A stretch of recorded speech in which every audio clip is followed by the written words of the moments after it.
We've been sold a lie that Western civilization is the pinnacle of human progress, reason, and morality. But that's propaganda talking. I spent the first 21 years of my life fully indoctrinated in Christian conservatism, which I now realize is the cultural foundation for the empire that is the United States. Deconstructing Christianity and colonization is a never-ending journey, and yes, they go hand in hand. But we all have to start somewhere because we all have a part to play in building a better, more equitable future. And that's going to have to start with debunking the idea that we were ever the supreme. Welcome back to the Casey Malone Show. My name is Casey Malone, and I'm so glad you're here. The term Western civilization gets thrown around a lot, like it's some unbroken concept of rationality, democracy, and progress. You've probably seen it in school curriculums, YouTube explainer videos, or more recently in political speeches. This tidy narrative that links ancient Greece to Rome, then to the Enlightenment, and finally to the United States, as though the moral arc of human history just naturally culminated in a Starbucks on every corner and the United States military patrolling half of the globe. But that is not history accurately. That is a narrative that is just marketing, and Western civilization is not a neutral, objective, or even positive concept. It's a kind of branding, carefully constructed to uphold a myth of cultural supremacy. Now, before we get too far into this, Western civilization has traditionally included both the United States and the majority of European countries, though now, under the current United States administration, a lot of European countries are understandably wanting to distance themselves from association with said current administration, and I totally get that. But unfortunately, for the concepts that I'm talking about in this segment, I am going to be using Western civilization to include European countries because we practiced the same colonization, is really what the point is. The narrative we're handed goes like this. Democracy was born in Athens, then went to Rome, then it was preserved through European Christendom, reborn in the Enlightenment and the Scientific Revolution, and finally reaches its full expression in modern Western democracies like the United States.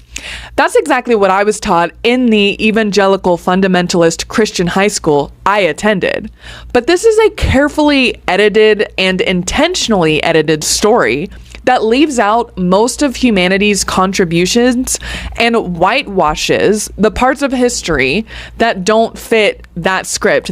For centuries, we have been told directly and indirectly that white people are supreme, smarter, more advanced, more civilized, but that idea, it is a lie, and today we are going to debunk it point by point. Watch and pay attention, and I will share my thought later. This concept of Western civilization frames history as a straight line, linear path from Plato to NATO, or the North Atlantic Treaty Organization, erasing entire cultures and peoples along the way. Not that I'm a huge fan of everything NATO does, but you get the point. So let's go back to Egypt as an example of ancient history that is kind of just brushed aside because it doesn't really fit into the mainstream Western civilization's historical narrative.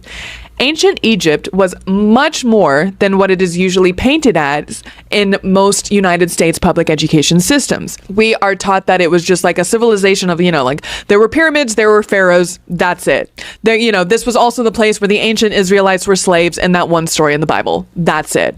But the reality is, it was also a hub of very advanced science, mathematics, and medicine.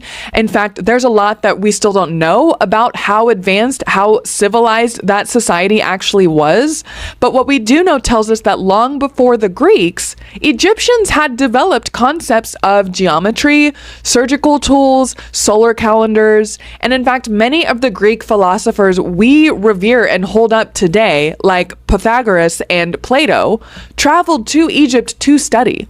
But modern studies in Western civilization rarely mention this because acknowledging that much of Greek thought was influenced by African civilization kind of complicates the neat little story of European intellectual superiority. And the same goes for the African empires of Mali, Songhai, and Ethiopia. These were sophisticated states with complex systems of governance, education, and trade, and these are just a few of many that I'm naming. Timbuktu, actually, often used as a metaphor for remoteness, was actually one of the most important intellectual centers in the world during the 14th and 15th centuries.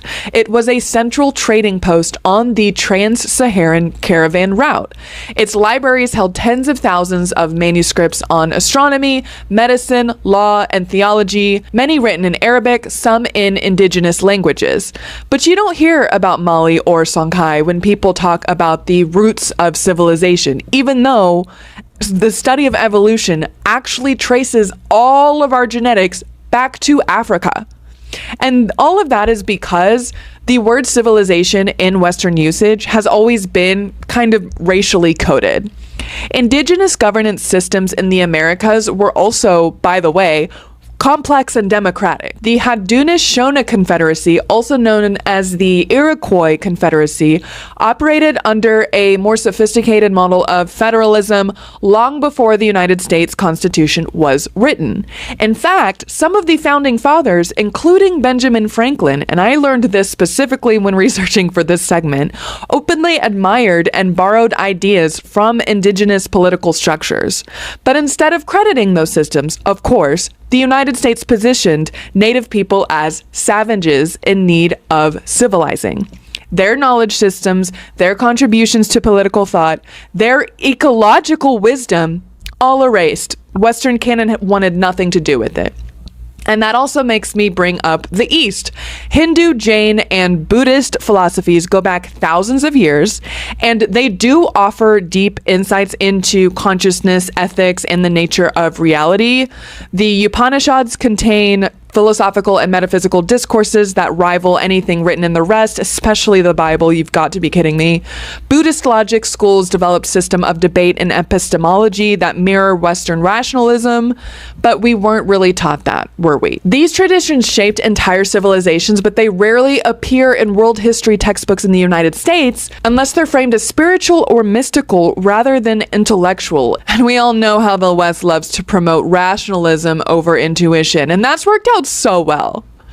Edward Said's foundational work called Orientalism, which I haven't read in full, but I know of and read a few summaries for this segment. This work makes it clear. He argues that the West only truly defined itself by inventing its opposite, aka the East. Europe constructed the Orient as exotic, irrational, and inferior, so it could see itself as rational, free, and civilized.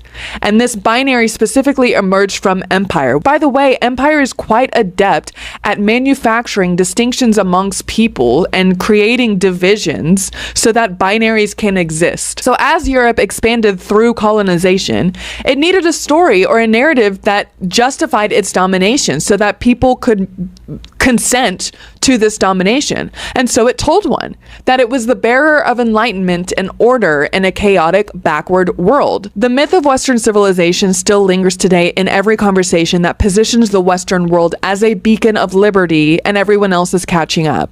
So when we talk about Western civilization, what we're really talking about is a curated version of history that selectively includes whatever makes Europe and later the United States look like the natural leaders of humanity. It's not that Greek philosophy or the Enlightenment weren't important, it's that they didn't develop in a vacuum. They weren't inevitable. They were deeply interwoven with and often directly borrowed from other cultures that were later dismissed as primitive or underdeveloped. And the worst part of this is the West didn't necessarily just ignore these other knowledge systems or cultures, it actively erased them. Colonizers have burned libraries, okay? Not just military bases, libraries, not to mention hospitals and civilians. Missionaries have intentionally and systematically destroyed temples and sacred texts. texts. Entire languages and oral histories were wiped out in the name of civilization. This was an active intellectual colonization, and it is why colonization has such a stronghold in the minds of all of us to this day. European scholars claimed the mantle of universal knowledge while portraying the rest of the world as its raw material where it gets its inspiration, but not its actual manifestation of intellectualism.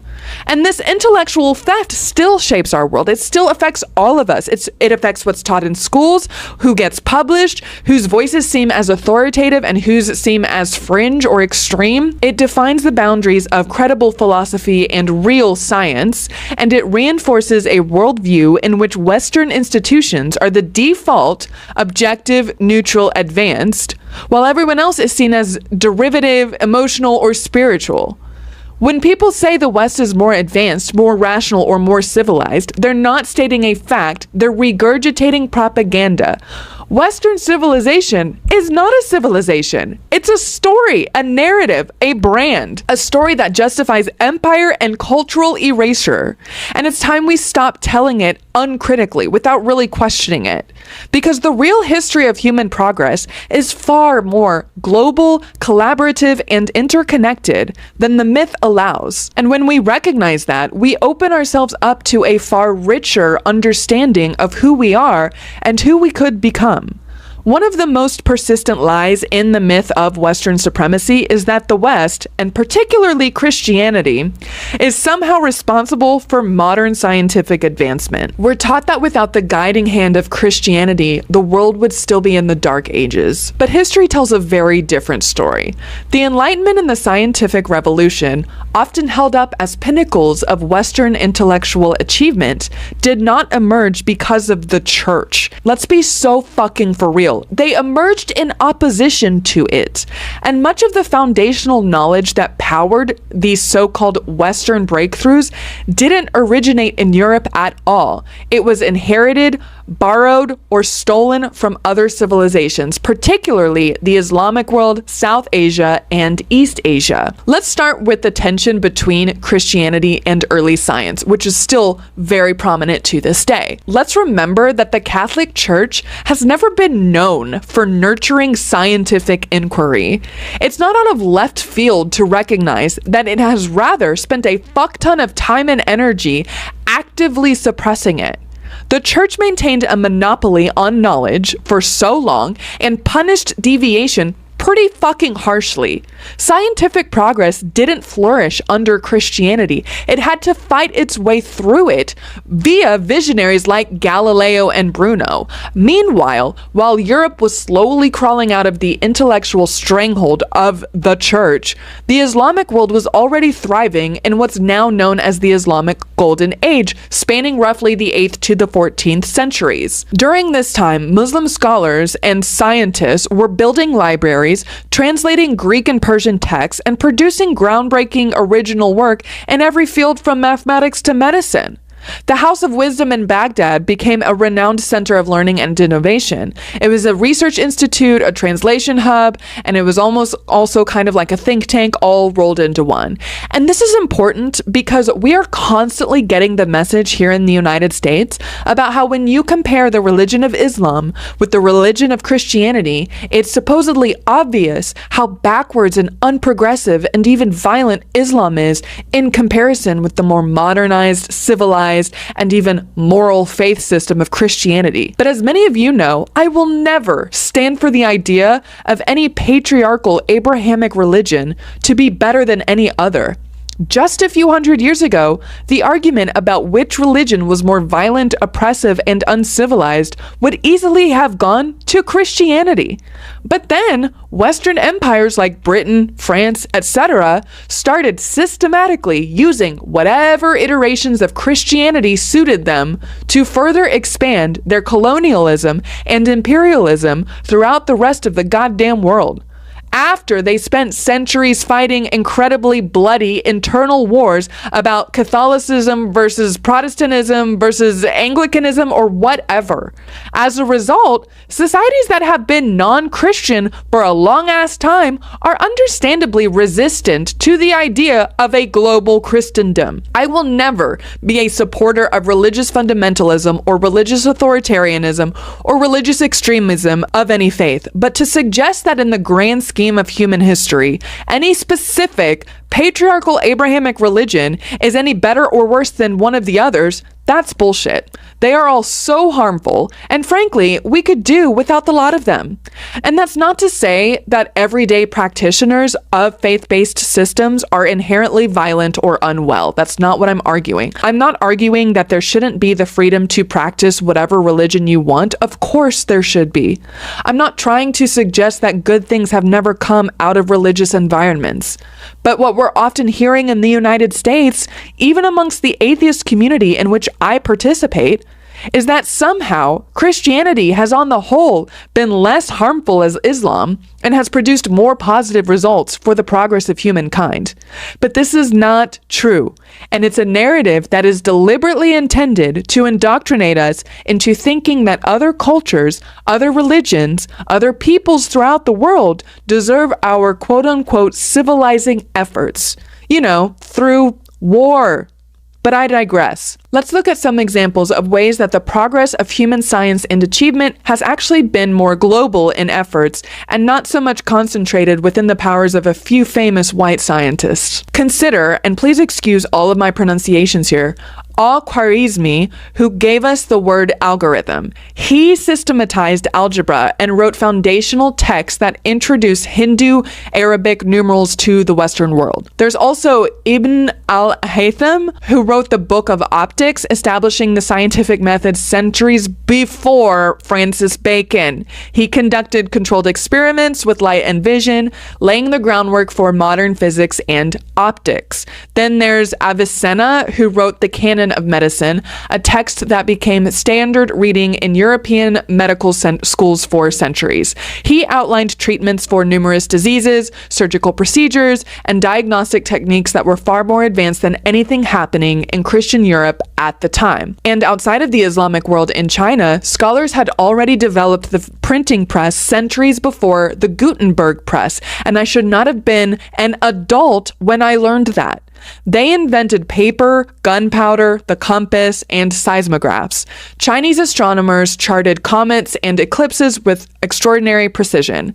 Their civil service exams required a deep understanding of mathematics, ethics, and governance centuries before such ideas caught on in the West.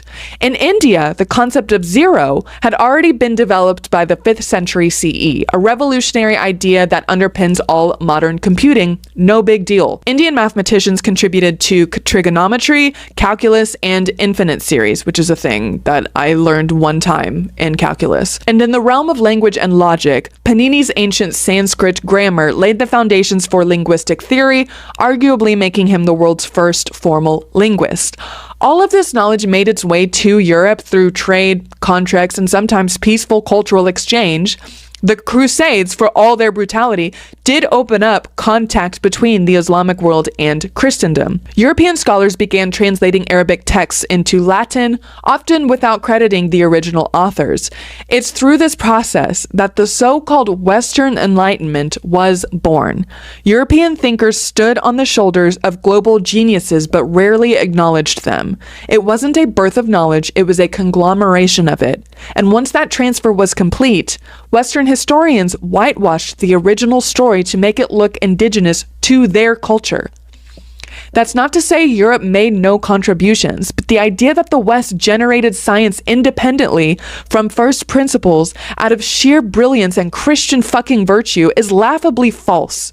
This matters because it challenges the core of the Western supremacy myth.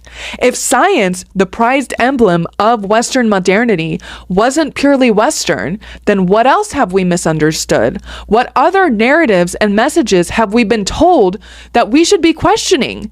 Is there anything that makes us better, actually, than the rest of the world? Is there any core fundamental reason we should be putting America first? When people point to the scientific achievements of the West as evidence of cultural or moral superiority, we have to push back, because the roots of science are not nation-based. They're not Christian. They're not Western. They are global. They are collaborative. And they are the results of thousands of years of shared human curiosity. The real story of science isn't a linear journey all the way to NASA. It is a vast, messy, multicultural tapestry of ideas, exchanges, and breakthroughs that no one civilization can lay claim as their own. The idea that the West is uniquely rational, democratic, or moral, which is a key one, is one of the most powerful and dangerous myths in modern history. It's the ideological scaffolding that props up everything from foreign intervention to economic exploitation to white supremacy. This belief that Western civilization represents the pinnacle of reasoned and ethical governance does more than just distort history. It enables ongoing violence by disguising it as benevolence. It says things like, we're bringing these other people liberation and civilization. We're told that Western societies are more enlightened, more logical, and more just. But if you actually trace what the West has done with its supposed rationality, let's be real. You'll find a legacy soaked in blood, control, war, colonialism, genocide, and the list goes on. The unfortunate truth that we are not taught in elementary school is that all of this was very much intentional. We are talking about genocidal colonization. European empires didn't just stumble into domination. They didn't manifest it because they happened to be better. They planned it. They mapped, measured, and cataloged the lands they would take and the people they would destroy. The civilizing mission was framed as a rational moral duty or responsibility, but in practice, it meant The concept of white supremacy did not come from fact. It came from colonial power and propaganda. European empires justified colonizing Africa, Asia, and the Americas by claiming they were bringing civilization to savages. They were destroying advanced civilizations, burning libraries, stealing wealth, enslaving millions, and writing history to erase non-European greatness. White supremacy was invented to justify exploitation. Long before Europe's rise, Africa, Asia, and the Americas had flourishing civilizations, from mathematics and medicine to astronomy and architecture. This society led the world. Supremacy? No. Erasure and theft? Absolutely. Modern innovation is not owned by one race. People of color have contributed to science, medicine, tech, and agriculture around the world, often without recognition. White supremacy teaches that one race leads, while others follow. But the truth is, every race has led in its own time, in its own way. White supremacy survives today not because it is based on truth, but because it is baked into institutions, the media, education, politics, and economics. It is maintained through lies, fear, and control, not superiority. If one group needs to erase history, silence voices, and use violence to stay on top, that is not supremacy, that is insecurity. White people are not supreme. No one is. Supremacy is a might built to divide. The truth, all people have greatness, and when we know our real history, we stop playing small. Do not just unlearn the lies, build truth. Share this video, teach your children, reclaim the story. Thank you for watching, guys. Do not forget to like this video and share your thoughts in the comment box below. Until next time, cheers and have a good one.